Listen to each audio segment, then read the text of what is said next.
नमस्कार, मैं रवीश कुमार। आप सब इंतजार कर रहे थे कि अगला वीडियो कब आएगा। मैंने भी लगता है कुछ ज़्यादा ही आराम कर लिया। कोशिश करूंगा कि धीरे धीरे वीडियो के आने की रफ्तार बढ़ा सकूं और आपको लंबा इंतज़ार ना करना पड़े। लेकिन सबसे पहले आप सभी का आभार जताना चाहता हूं। आप सभी ने मेरे YouTube channel Ravish Kumar official को कितना प्यार दिया है। बहुत बड़ी संख्या में लोग सब्सक्राइब करने आ गए। उम्मीद करता हूं कि यह सिलसिला बना रहेगा और मैं अच्छी टिप्पणियों के साथ आपके सामने हाजिर हो सकूंगा। ये शुरुआत है, बहुत सारे संसाधन जुटाने हैं, चीज़ों को सेट करना है, इनमें वक्त लगेगा, लेकिन फिर भी मैं कोशिश करूंगा कि सामयिक टिप्पणियां समय पर आती जाती रहें, आपके सामने पेश होती रहें। तो अब मैं शुरू करता हूं।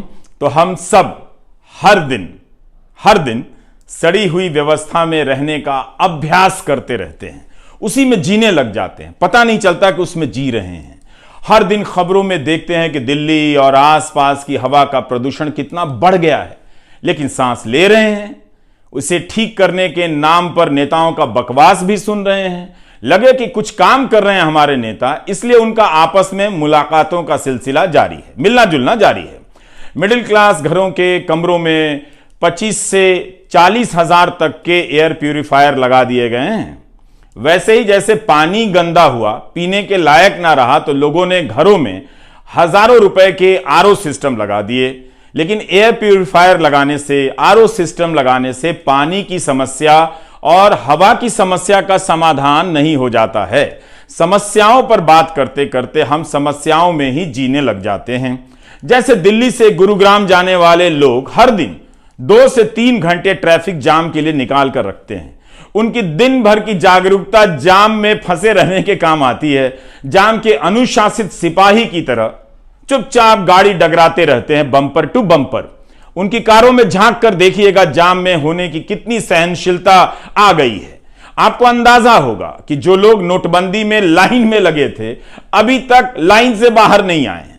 कारों पर इल्जाम ना आ जाए कि इनकी वजह से शहर में सड़क और हवा खराब हो रही है, इसलिए हर कार के ऊपर पोल्यूशन सर्टिफिकेट लगा दिया गया है। मतलब यह कार प्रदूषण नहीं फैलाती है। पोल्यूशन सर्टिफिकेट का धंधा चल निकला है, मगर हवा साफ नहीं हुई। हर तरह से हवा खराब हो चुकी है। लोग फिल्मों के बहिष्कार के काम में लगा दिए गए हैं। किस फिल्म को हिट कराना है, किसे फ्लॉप कराना है, राजनीति का यह परमानेंट काम हो चुका है।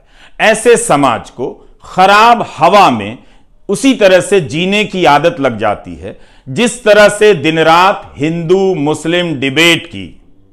लोगों को लगना चाहिए कि वे जागरूक हैं, देश की समस्या पर बात करने लायक हो गए हैं, इसलिए इन दिनों लोग AQI की बात करने लगे हैं। तुम्हारे यहां AQI कितनी है? हमारे यहां तो AQI इतनी है। अखबार और चैनल वाले भी समझ गए हैं, तो अब AQI का डेटा देने लग गए हैं।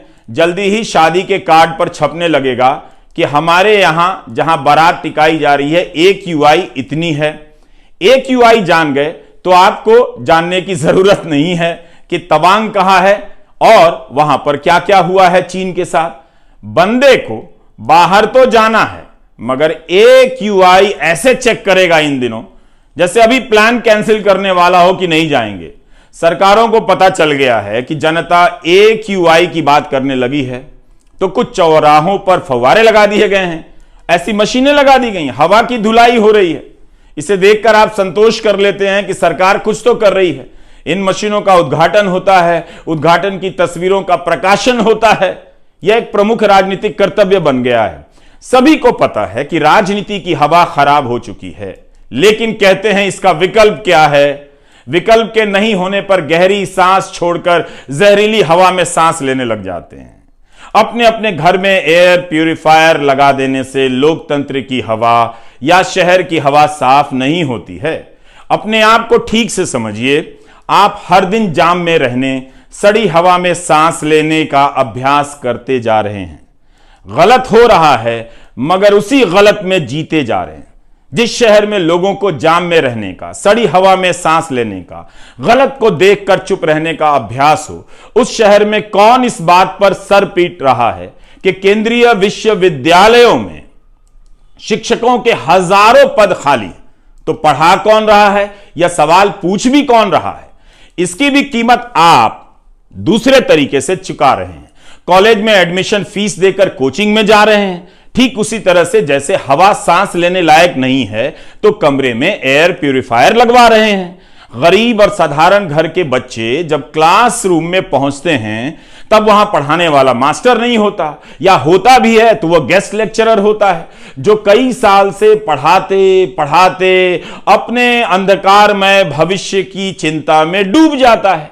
उसके भरोसे आपके बच्चों का भविष्य टिका है।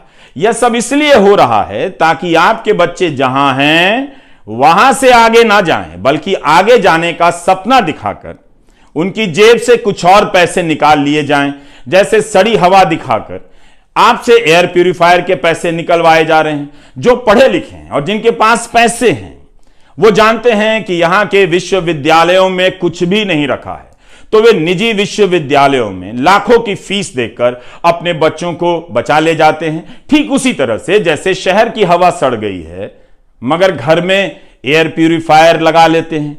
जिनके पास कुछ अधिक पैसा है वे पेट और जेब काटकर दूसरे देश में पढ़ने के लिए भेज देते हैं। सरकार को पता है कि जब आप 3 घंटे जाम में आराम से लगे रह सकते हैं तो बिना मास्टर के 3 साल कॉलेज में बिता सकते हैं, बर्दाश्त कर लेंगे, और आपने करके दिखाया भी है। केंद्रीय विश्वविद्यालयों, आईआईटी, आईआईएम जैसे संस्थानों में शिक्षकों के 11,000 से अधिक पद खाली हैं, लेकिन देश का काम चल रहा है। यह संसद में सरकार का जवाब है। अब इनमें से केंद्रीय विश्वविद्यालयों को अलग कर दें तो 45 केंद्रीय विश्वविद्यालयों में professor, associate professor, assistant professor के 6,180 पद खाली हैं। आईआईटी में 4,502 पद खाली हैं। सोचिए, जिस आईआईटी की इतनी धूम है वहां शिक्षकों के हजारों पद खाली हैं। उम्मीद है वहां के छात्र अपने व्हाट्सएप ग्रुप में मां बाप को लिखते होंगे कि नाम का ही आईआईटी है, पढ़ाने वाला तो कोई है नहीं। संसद में शिक्षा मंत्री धर्मेंद्र प्रधान ने कहा है कि सभी संस्थाओं को निर्देश दिए गए हैं कि मिशन मोड में भर्तियां हों। इस मिशन मोड का हाल बताना चाहता हूं। ठीक 4 महीने पहले जुलाई में यही सरकार लोकसभा में जवाब देती है कि 43 केंद्रीय विश्वविद्यालयों में शिक्षकों के 6,549 पद खाली हैं। 4 महीने में खास अंतर नहीं आया है। इतना तो नहीं कि लगे कि मिशन मोड में भर्तियां हो रही हैं। 6,000 से अधिक पद खाली हैं और भरे जाते हैं 369 के करीब। तो यह कैसे मिशन मोड हो गया? मंत्री जी ने पिछले साल सितंबर में कहा था, सितंबर में भी, कि केंद्रीय विश्वविद्यालयों के कुलपतियों को निर्देश दिए गए हैं कि 1 साल के भीतर 6,000 रिक्त पद मिशन मोड में आकर भर दें। 1 साल से अधिक समय बीत गया, भर्तियां वहीं की वहीं नजर आ रही। सितंबर 2021 से जुलाई 2022 तक 10 महीनों में 6,500 से अधिक खाली पदों पर मात्र 375 भर्तियां हुई हैं, जैसा कि संसद में दिए गए जवाब से जाहिर होता है। यह सरकार का जवाब है, लेकिन यह खबर अमीर लोगों के किसी काम की नहीं है। वो अपने बच्चों को विदेश भेज दे रहे हैं। आपके बच्चों का क्या होगा, यह खबर आपके काम की है। थोड़ा फ्लैशबैक में ले जाता हूं पीछे। खाली पदों को भरने की हुंकार 2017 में भी मोदी सरकार के एक मंत्री ने भरी। फरवरी 2017 में राज्यसभा में तत्कालीन शिक्षा मंत्री प्रकाश जावड़ेकर ने कहा कि 2017 के साल में यूनिवर्सिटी के अधिकांश खाली पद भर दिए जाएंगे। यह भी कहा कि वे महीने के हिसाब से, मंथली बेसिस पर इन भर्तियों की निगरानी कर रहे हैं। रिजल्ट क्या निकला आप देख रहे हैं। आज आईआईटी, आईआईएम और 45 केंद्रीय विश्वविद्यालयों में खाली पदों की संख्या 11,000 पहुंच गई है। तब मंत्री ने बताया था, तब 2017 में 1 अक्टूबर 2016 को केंद्रीय विश्वविद्यालयों में खाली पदों की संख्या 6,080 थी। तब मंजूर पदों की संख्या 17,006 बताई गई। अब तो मंजूर पदों की संख्या भी बढ़ गई है, 18,969। मगर खाली पदों के भरने में कोई बहुत बड़ा बदलाव नजर नहीं आता। उस साल जावड़ेकर ने कह दिया, पिछली सरकार के दौरान 6-7 साल भर्तियां नहीं हुई, इसलिए खाली पदों का बैकलॉग जमा हो गया है। मगर मोदी सरकार के 8 साल बीत जाने के बाद भी हाल वही नजर क्यों आता है? पिछले 5 साल का दोष गिना रहे थे। क्या अब 8 साल का हिसाब देंगे? आपसे मांगा जाए, कौन मांगेगा?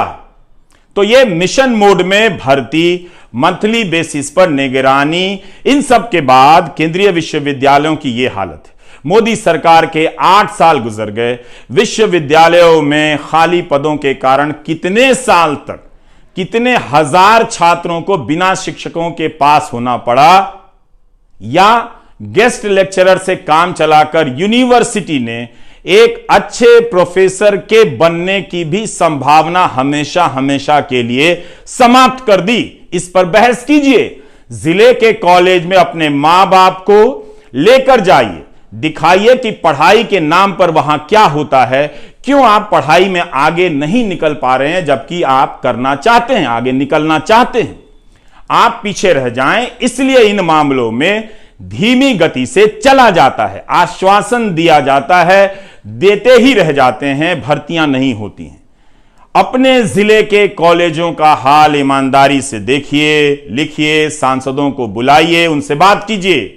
कोई इन सवालों पर नहीं आता है, क्योंकि इन पर बात करते हुए आपकी सांसें तेज नहीं होती हैं, सीना नहीं फूलता है, वीडियो वायरल नहीं होता है। अगर यूट्यूबर अपने अपने जिलों के कॉलेजों का हाल बताने लग जाएं तो समाज और सरकार के सामने खस्ता शिक्षा व्यवस्था का विशाल फीडबैक तैयार हो जाएगा। समाज में बातें होने लगेंगी कि युवाओं के एक बड़े वर्ग को किस तरह बर्बाद किया जा रहा है। एक समाचार यह भी है कि गाजियाबाद पुलिस ने 8वीं और 10वीं पास कई छात्रों को गिरफ्तार किया है। ये क्या कर रहे थे? ये अमेरिका के 500 लोगों से 200 करोड़ की ठगी की है इन्होंने, ऐसा आरोप है। तो याद रखिएगा, जब आप अच्छे कॉलेज की बात करेंगे तो नेता हिंदी की बात करेंगे कि हिंदी में पढ़ाई होनी चाहिए, हम उसमें लगे हुए हैं। हिंदी के नाम पर आपके सीने में गैस भर देंगे और अपने बच्चों को अंग्रेजी में पढ़ाने के लिए विदेश भेज देंगे। तो रवीश कुमार ऑफिशियल को सब्सक्राइब करते रहिए और बेसिक मुद्दों की तरफ लौटते रहिए। नमस्कार, मैं रवीश कुमार।